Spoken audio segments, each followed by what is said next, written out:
Bismillahirrahmanirrahim. Assalamualaikum warahmatullahi wabarakatuh. Selamat datang di praktikum elektronika analog lanjut, yaitu modul terakhir, modul osilator sinus dan non-sinus.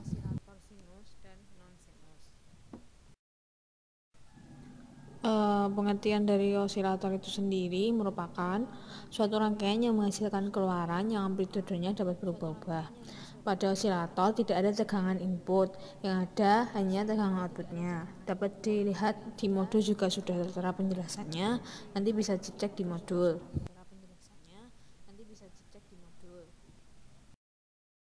Untuk praktikum modul 47 ini, kita akan belajar tentang osilator Colpitts. Osilator Colpitts itu sendiri merupakan osilator yang menggunakan jaringan pembagi tegangan kapasitif sebagai sumber umpan baliknya. Dua kapasitor C1 dan C2 ditempatkan di satu induktor tunggal L seperti yang ditunjukkan pada gambar. Kemudian C1, C2, dan M membentuk rangkaian tangki yang disetel dengan syarat isolasi, dengan syarat yaitu XC1 ditambah XC2 sama dengan XL.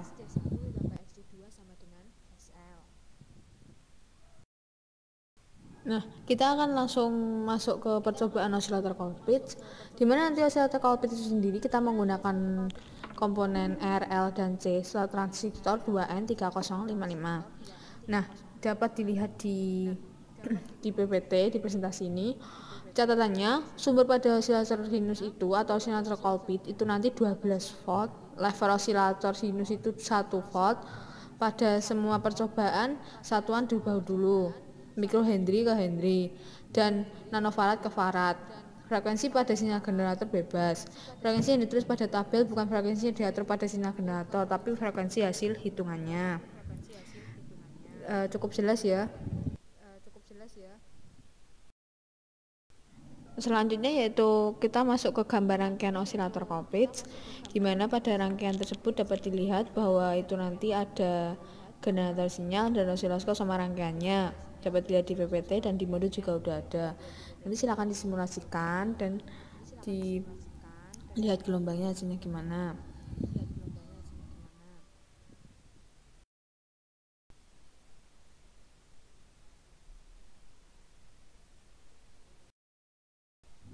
Nah, gelombang yang dihasilkan itu berupa gelombang sinus dengan input yang tidak keluar. Hal ini karena pengertian dari osilator Colpitts itu sendiri merupakan rangkaian yang tidak memerlukan tegangan input. Jadi, gelombang inputnya tidak keluar, yang keluar hanya gelombang outputnya saja.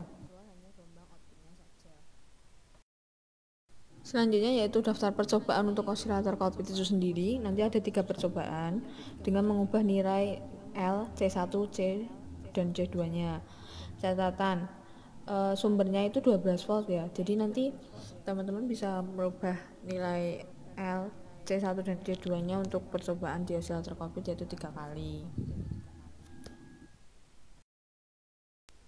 Selanjutnya yaitu multivibrator. Multivibrator adalah penguat transistor 2 tingkat yang dihubungkan dengan kondensator, di mana output dari tingkat yang terakhir dihubungkan dengan penguat pertama, sehingga kedua transistor itu akan saling umpan balik. Multivibrator itu sendiri ada 3, yaitu multivibrator stabil, multivibrator monostabil, dan multivibrator bistabil. Nah, pada praktikum hari ini kita akan belajar tentang astabil multivibrator. Astabil multivibrator sendiri yaitu mempunyai output yang tidak stabil, bisa digunakan untuk beberapa aplikasi dalam rangkaian kendali. Keadaan ini diperoleh dari pengisian dan pengosongan kapasitor. Rangkaian ini paling sering digunakan sebagai osilator gelombang kotak atau pembangkit pulsa. Gunaan dari multivibrator itu sendiri.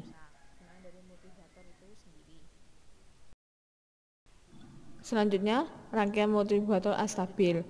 Berikut adalah komponen yang digunakan untuk percobaan rangkaian multivibrator astabil, yaitu IC55, terus sumbernya 10 volt,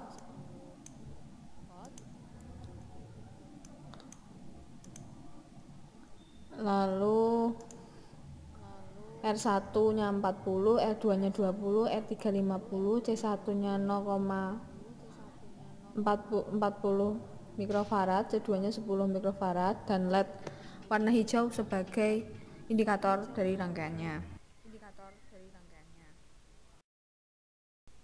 Nah, berikut adalah gambar rangkaian dari astabil multivibrator, di mana rangkaian ini menggunakan IC55. Nanti teman-teman bisa lihat datasheet dari IC55 sehingga teman-teman bisa tahu kegunaan setiap kaki pada IC tersebut. Di internet sudah ada, tinggal di download aja datasheetnya, udah lengkap.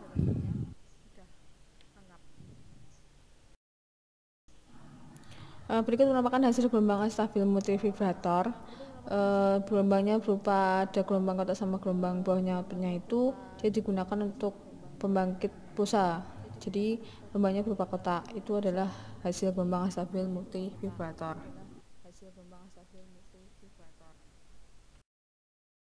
Nah, penjelasan dari astabil multivibrator itu sendiri, rangkaian ini menggunakan IC55, di mana setiap IC55 ini memiliki fungsi masing-masing. Terus dapat dilihat di datasheet IC55. Terus gelombang yang dihasilkan berupa gelombang kotak dengan sesuai namanya astabil output, keluarannya tidak stabil atau berubah-ubah. Itu kenapa dia disebut astabil multivibrator. Nah, berikut merupakan percobaan astabil multivibrator, yaitu ada 3 percobaan nanti dengan mengubah nilai R1 dan R2 nya. Bisa dilihat percobaan 1 itu nanti R1 nya 40, R2 nya 15, percobaan 2 R1 nya 80, R2 nya 15, R3 nya R1 nya 40, R2 nya 20. Untuk percobaan astabil multivibrator. Mungkin sekian praktikum modul 7 elektronika analog lanjut ini. Sama praktikum, semoga lancar. Sekian, terima kasih. Wassalamualaikum warahmatullahi wabarakatuh.